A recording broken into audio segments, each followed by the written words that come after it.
Kan Bu, Jihan di sini ingin bertanya beberapa pertanyaan. Nah, Iya. yang pertama itu tentang kultur sekolah. Jadi pelaksanaan tata tertib sekolah, kehadiran siswa, tepat waktu, kerapian pakaian seragam, potong rambut itu seperti apa ya Bu di sekolah ini? Ini tentang tata tertib semasa COVID atau yang sebelumnya? Masa COVID. Kalau tata tertib sekolah masa COVID ini, karena hadiran siswa ya seperti biasa, dimulai jam 8, tinggal lagi siswa itu datang ke sekolah, dibagi jadwalnya dengan 3 kegiatan. Ada kegiatan daring, sudah itu home visit itu yang dilaksanakan di sekolah, dan satu lagi luring. Nah, pertanyaan selanjutnya Bu, seperti apa sih komunikasi, interaksi, keakraban dan keceriaan antar warga di lingkungan sekolah dan kehidupan sosial di daerah sini? Kalau komunikasi atau interaksi keakraban tentang warga sini sangat baik, sangat dijaga dengan baik. Apalagi di sekolah ini kan ada komite sekolah. Komite sekolah ini kan dia itu salah satu orang tua dari siswa. Jadi kalau ada apa-apa kami langsung berhubungan dengan komite, dan orang-orang tua di sini pun kalau ada suatu masalah atau apapun kami ajak rapat. Pokoknya intinya hubungan interaksi antara guru, siswa dan warga sekolah itu baik. Nah, suasana akademik di luar kelas seperti olahraga, kunjungan perpustakaan, belajar kelompok, mengerjakan tugas itu seperti apa ya Bu? Kalau di masa COVID ini memang tidaklah seperti biasa. Tinggal lagi masih tetap dilaksanakan, yaitu seperti olahraga di lapangan, walaupun dengan menerapkan prokes kesehatan. Juga kalau kunjungan perpustakaan juga masih tetap dilaksanakan, yaitu secara bergelombang. Untuk belajar kelompoknya ya untuk di masa COVID ini dihentikan dulu lah. Karena kan tidak boleh berkerumun. Kalau mengerjakan tugas anak-anak itu secara daring dari rumah. Kalau di sekolah udah dijelaskan materi walaupun tidak lama, selebihnya kerjakan tugas di rumah, lalu mereka mengantarkannya ke sekolah. Bagi kelas rendah kadang orang tuanya, kalau kelas tinggi anak itu langsung. Terus aktivitas non akademik dan suasana ekstrakurikuler seperti majalah, dinding, pramuka, PNR, pembinaan bakat dan sebagainya itu kayak mana ya Bu di sini? Kalau kegiatan non akademik seperti ekstrakurikuler ya masih kita laksanakan juga, walaupun secara daring. Seperti guru agama meminta juga mereka mempraktekkan sholat ataupun berselawat di rumah, tapi ditunjukkan melalui video. Tapi kalau untuk kelas tinggi, kami pas waktu home visit mereka juga melaksanakan ekstrakurikuler seperti apalah itu, pembinaan bakat untuk menjelang ujian US seperti kelas 6, ya seperti Ibu Latih, seperti apalah praktek sholat. Terus kehidupan beragama di lingkungan sekolah ini gimana ya Bu di masa pandemi ini? Kalau kehidupan beragama itu nggak ada masalah. Di sini kan siswanya ada yang beragama Islam, mayoritas, ada juga yang beragama Kristen. Begitu juga dengan gurunya, ada yang Islam dan yang Kristen. Kalau kehidupan beragama di lingkungan sekolah ini ya toleransinya bagus. Nah, bagian kedua nih Bu, tentang pengamatan untuk membangun kompetensi guru. Nah, yang pertama tuh kompetensi profesional guru, tersedianya RPP, penguasaan bahan ajar, memiliki konsep keilmuan, memiliki kemampuan pengelola sekolah, dan lainnya itu gimana ya Bu? Itu memang sudah dari sebelum COVID ataupun COVID. Kalau kami sebagai seorang guru itu, apalagi yang guru itu harus profesional, memang harus semua menyiapkan perangkat administrasi seperti yang anak bilang tadi ya, RPP, bahan ajar, seperti tugas-tugas ataupun soal-soal, bank soal, dan yang lain-lain. Nanti boleh Ibu tunjukkan ya. Apalagi media-media, boleh kalian lihat di dalam kelas ya. Nah, kompetensi pedagogi guru seperti guru mengenal siswa dengan baik, menguasai teori-teori pendidikan, melaksanakan beberapa model pendidikan, itu gimana Bu? Kalau ibu ya, Iya. kalau untuk kompetensi pedagogi ini, memang kalau seorang guru itu memang harus dimiliki. Apalagi siswa itu dalam kelas itu kan siswa ibu ada 40. Iya. Jadi karakteristik siswa itu berbeda-beda. Jadi ibu itu memang harus mengenal siswa itu latar belakangnya, keadaan sosial ekonominya. Jadi apapun masalah-masalah yang dihadapi dia di dalam kelas, perubahan sikapnya. Jadi bisa kita lihat dari keadaan atau latar belakang siswa tersebut. Kalau untuk teori-teori pendidikan, ya biasalah ya. Terkadang di dalam praktek lebih lebih apalagi kita ke pendekatan anak-anak itu, ya. Nah, jadi kompetensi kepribadian guru itu seperti penampilan yang menarik, sikap positif, menjadi panutan dan teladan bagi siswa, itu gimana ya Bu? Oh, inilah sangat penting. Dan untuk menjadi seorang guru itu, kepribadian guru itu memang perlu sekali. Baik itu kepribadian dia di dalam sosialnya, kepribadian guru itu di dalam dia mengajar, penampilan dia sendiri. Seorang guru itu kan model. Jadi harus menarik. Model bagi siswanya. Iya. Jadi kalau gurunya itu sudah menarik, belum lagi dia memulai pelajaran, dia sudah senang. Jadi dia sudah merasa nyaman di dalam kelas. Jadi kalau kita dari rumah memang sudah ada masalah atau apa, itu nggak perlu kita bawakan. Jadi kalau kita memang dari ke sekolah itu memang harus siap untuk memberikan pelayanan yang baik pada siswa, baik dari model pakaian, dari sikap, dari bicara, pokoknya harus menenangkan anak-anak. Karena ingat satu ya Ibu katakan, guru itu adalah model bagi anak-anak ya. Nah, terus kompetensi sosial guru seperti tanggung jawab sebagai warga sekolah, peran dalam kehidupan bersama, peduli, mampu memberi sosial, memiliki sikap kepemimpinan, itu seperti apa ya Bu? Kalau kompetensi sosial guru, kan kompetensi guru itu ada yang sosial, ada yang apalagi ya, kepribadian, pedagogik, salah satu, dan profesional. Ini kalau memang seorang guru harus memiliki 4 kompetensi itu, ya. Jadi kalau untuk kompetensi sosial guru, yaitu mencakup tanggung jawab. Tanggung jawabnya ini baik di dalam mengajar, baik dalam tugasnya, tanggung jawabnya pada anak-anak, itu memang harus perlu ditunjukkan dan perlu sekali dilaksanakan. Apalagi dia itu peran dia itu sebagai seorang guru di dalam masyarakat, dia juga dikenal orang guru, dia juga harus punya tanggung jawab. Contohnya dia dalam kegiatan berwirid yasin, seperti ibu kan ada ikut yasin. Jadi ibu sebagai seorang guru, jadi mereka kenal ibu seorang guru. Oh, ibu ini guru. Jadi kita harus mampu sebagai seorang pemimpin, walaupun istilahnya kita disuruh untuk membuka pengajian, menutup, harus mampu. Jadi harus ada kemampuan leadership atau kepemimpinan itu ya. Terus ini bagian ketiga nih Bu, pengamatan untuk memperkuat pemahaman peserta didik. Nah, yang pertama tuh kesiapan siswa dalam mengikuti pembelajaran di sekolah ini gimana ya Bu? Kalau kesiapan dalam mengikuti proses pembelajaran, memang baik masa COVID ataupun tak masa COVID, ini kita ceritakan sebelum COVID ya. Itu guru tuh memang harus siap dalam mengajar, dan siswa juga harus siap dalam mengikuti proses pembelajaran. Bagaimana caranya? Ya, dalam pembelajaran kalian di kuliah kan ada itu seperti pengelolaan kelas, memotivasi siswa, tidak pala ibu ajarkan lagi ya. Karena itu yang ibu pelajari dulu waktu kuliah di PGSD juga ibu ya, ibu juga dari PGSD. Jadi ibu terapkan ke dalam anak-anak itu. Memang sebelum mengajar tuh memang harus kita lihat dulu satu persatu anak-anak itu, kita mengelola kelas, terus memotivasi siswa dan menjelaskan tujuan pembelajaran. Nah, itu paling utama ya. Terus perhatian siswa dalam mengikuti proses pembelajaran seperti apa? Perhatian siswa itu berbeda-beda. Kadang kan kita lihat siswa itu banyak. Ada yang siswa itu memang masa rajin, langsung kalau udah bilang anak-anak Bu, kita hari ini mau belajar. Ada yang langsung antusias untuk belajar. Ada yang dari rumah itu memang dasarnya memang dia tuh di rumah kurang perhatian.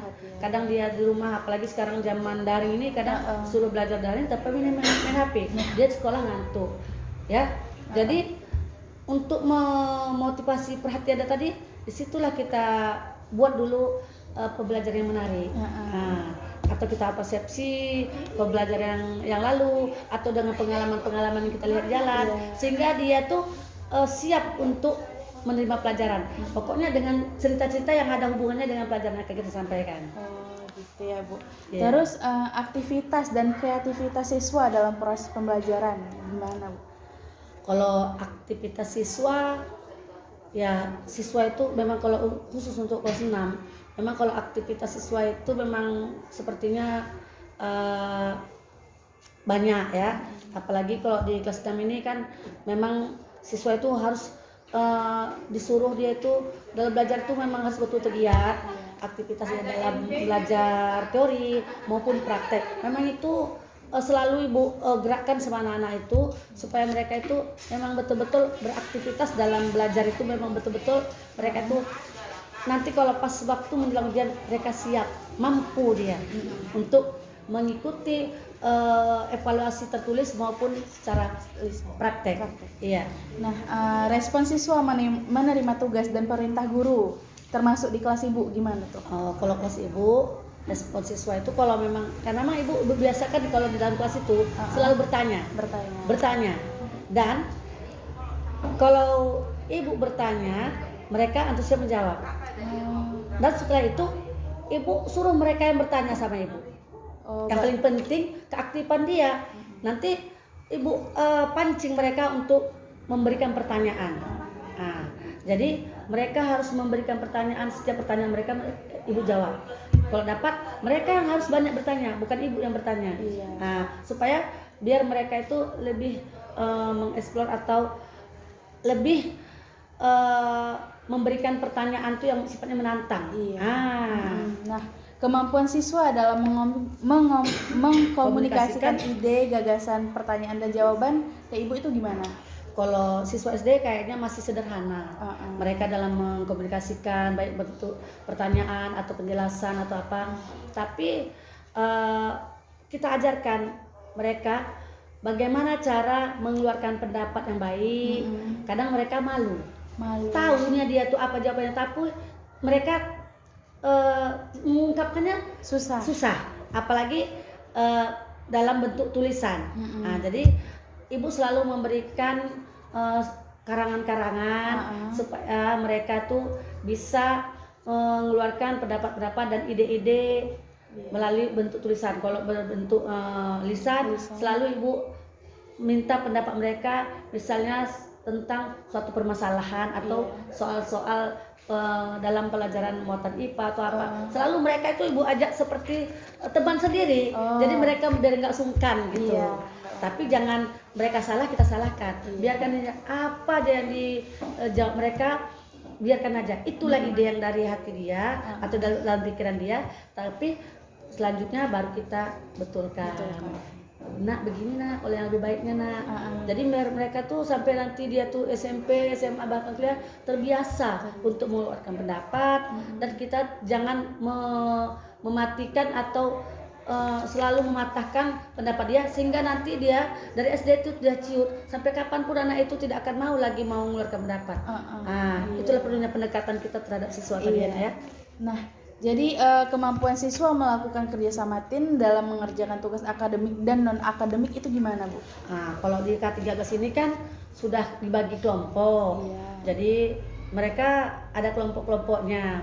Ibu buatlah menjadi 6 kelompok ya kan. Jadi kalau memang ada penugasan ya di kelompok mereka itu baik di sekolah maupun nanti kalau di rumah kelompok itu akan bekerja sama untuk mengerjakan tugas akademik. Kalau non akademik pun ya seperti tugas-tugas ekstrakurikuler mereka dengan kelompoknya itu. Jadi tidak susah lagi Ibu. Kerjasama lagi. Iya.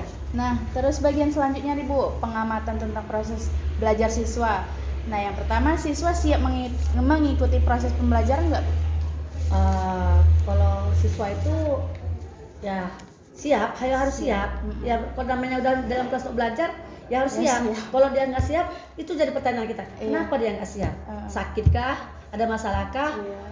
Itu nanti kita tersendiri kita masukkan dalam ada istilahnya kami buku BP. Kalau di guru kan kita guru ini kalau SD tidak ada guru BP tersendiri, guru kelas itulah menjadi guru BP. Oh, walinya. Nanti habis jam pelajaran kita tanya, wah dan tadi yang lain istirahat, kita tanya, tadi ada masalah apa? Kok kayaknya hari ini ibu tengok kok beda kali. Iya. Nah, itu perlunya. Terus siswa memahami penjelasan materi dan guru itu gimana Bu di kelas Ibu? Kalau di kelas ibu, kalau dia dari mana kita lihat dia bisa memahami, kalau ibu kasih umpan balik sebelum ibu kasih evaluasi, ibu tanya kembali apa yang udah ibu jelaskan tadi. Sebelum ibu menutup penjelasan ibu, kan ada ibu membuat kesimpulan, dan disitulah ibu tanya lagi kembali apa yang ibu jelaskan tadi. Kalau kira-kira memang sudah paham dari jawaban-jawaban mereka, ibu baru memberikan evaluasi. Dari evaluasi itu kan apa? Secara tertulis dan ada nilai prestasinya. Nah, ya, siswa mengajukan pertanyaan yang menantang nggak Bu di kelas Ibu? Kalau di kelas ibu tidak semua, Nggak tapi semua, ada beberapa orang yang biasanya itu yang dapat ranking. Bahkan ada siswa itu memang orangnya terlalu kritis. Jadi kita sebagai seorang guru tuh, anak-anak itu kritis, jangan kita marahi atau apa. Itulah yang bagus. Kita kasih jawaban yang istilahnya dia puas. Kalau memang kita tidak bisa menjawabnya, kita bilang sama dia, nanti kita cari sama-sama ya nak, tapi bakalan ibu jawab pertanyaanmu itu. Tapi jangan kita salahkan, jangan kita matikan apa dia tadi semangat dia. Sampai kapanpun dia kan nggak mau lagi memberikan pertanyaan menantang. Gitu. Terus siswa memahami hubungan antara materi pembelajaran dalam kehidupan sehari-hari itu gimana Bu? Kalau memahami materi dalam kehidupan sehari-hari itu biasanya kalau ibu memberikan pembelajaran itu selalu ibu mengkaitkan dengan kehidupan sehari-hari. Contoh-contohnya itu ibu nggak terlalu jauh. Contohnya pengalaman dia di rumah, dengan tentang lingkungan. Bahkan kalau perlu ibu ajak aja mereka keluar. Bawa aja keluar. Istilahnya itu ada tuh pembelajaran apa istilah namanya, pembelajaran di luar lah. Ada istilahnya tuh. Kami bawa aja di luar. Bahkan orang itu lebih senang. Belajar ke lingkungan, misalnya meneliti daun, melihat-lihat pohon-pohon yang mana jenis-jenis yang daunnya yang seperti menjari atau segala macam, mana yang sifatnya tunas, mana yang sifatnya umbi-umbian, ibu bawa aja. Selebihnya besok mereka bisa meneliti di rumah, ada nggak benda itu di rumah dia, bawa ke sekolah, teliti sama-sama. Gitu. Terus siswa dapat menggunakan sumber belajar untuk memahami materi nggak Bu? Maksudnya, ulang sekali lagi. Siswa dapat menggunakan sumber belajar untuk memahami materi. Sumber belajar itu kan banyak, ya. Ada dari buku, referensi, bahkan kadang ibu suruh juga kita harus kaya akan referensi. Tidak mesti buku yang ada di kelas itu aja. Bahkan kalau ibu suruh mereka mencari dari internet, ya. Apalagi sekarang mulai ada internet, semuanya ada. Buku-buku apa saja, buku dari tahun-tahun yang lalu atau apa, pokoknya yang berhubungan dengan materi itu boleh kita pelajari. Bahkan mereka sangat senang. Jadi kamu jangan pakai yang lain, harus itu. Tidak, kalau ibu orangnya sistemnya bebas, anak-anak itu berkreasi, bebas anak-anak itu berkarya, bebas mereka mencari. Yang penting intinya tidak lari dari tujuan pembelajaran. Nah, siswa terlibat dalam proses pembelajaran nggak Bu? Ya, terlibat ya. Siswa terlibat dalam pembelajaran. Pasti itu. Pasti. Terus siswa dapat mengikuti tes lisan atau tertulis dengan baik nggak Bu? Kalau dengan baik itu ya, tetapi tidak semua, ya. Kan kalau penilaian itu kan dia kalau udah 70% dianggap guru tuh udah memang berhasil. Tetapi kalau yang mampu itu memang masih di bawah 50%, berarti kita tuh belum berhasil. Itulah kita adakan lagi namanya perbaikan dan remedial. Ya, ada istilahnya perbaikan. Pengayaan dan perbaikan. Jadi kalau pengayaan itu setelah mereka nilainya bagus, kita kayakan akan materi, ya. Tapi kalau perbaikan ya harus kita perbaiki, kita ulangi lagi. Jadi kalau memang sekitarnya 5 orang yang belum mampu, itu kita remedial aja. Berarti guru tuh udah berhasil. Ya. Terus gini Bu, siswa merasa dilibatkan nggak dalam menyusun rangkuman hasil pembelajaran yang Ibu kasih? Iya, itu memang ibu suruh duluan. Kalau ya kita kan memang udah tahu. Coba anak-anak ibu. Jadi apa tadi kesimpulan pembelajaran ibu? Kalau memang dia tahu, walaupun tidak pas sekali, berarti minimal pembelajaran ibu. Lalu ibu akan rangkum dengan yang sebenarnya, ibu susun yang sebenarnya. Ya, memang kalau anak-anak nggak mungkin sempurna. Tetapi kalau memang bisa mereka merangkum materi pembelajaran dijelaskan tadi, berarti mereka tuh menyimak. Bahkan ibu selalu mengapakan mereka selalu membuat ringkasan materi Yang kayak seperti sebelumnya yang Ibu bilang tadi ya? meringkas. Istilahnya mereka itu jadi tidak monoton aja mendengarkan penjelasan ibu. Iya betul. Nah terus siswa mendapat motivasi untuk belajar lebih lanjut nggak Bu? Kalau motivasi belajar lebih lanjut, terkadang tidak pun dari kelas. Bagaimana motivasi siswa itu selain dari dalam kelas? Ya, kalau di rumah, coba ibu beri tugas dengan sifatnya mencari, membuat clipping, mencari bahan dari internet. Dari internet tadi telah dapat ibu kasih misalnya situsnya. Nah, dari yang kalian dapat tadi, lalu kalian cari inti pokok yang penting-penting. Jadi sehingga apa yang mereka print tadi tidak diletakkan begitu saja, kan banyak tadi tuh. Apa inti pokok? Pindahkan dalam bentuk double folio. Nggak usah banyak-banyak.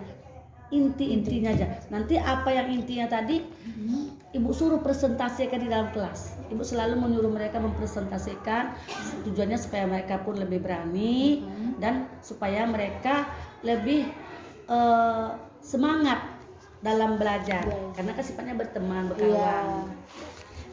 Nah ini bagian terakhir nih Bu, refleksi hasil pengamatan proses pembelajaran.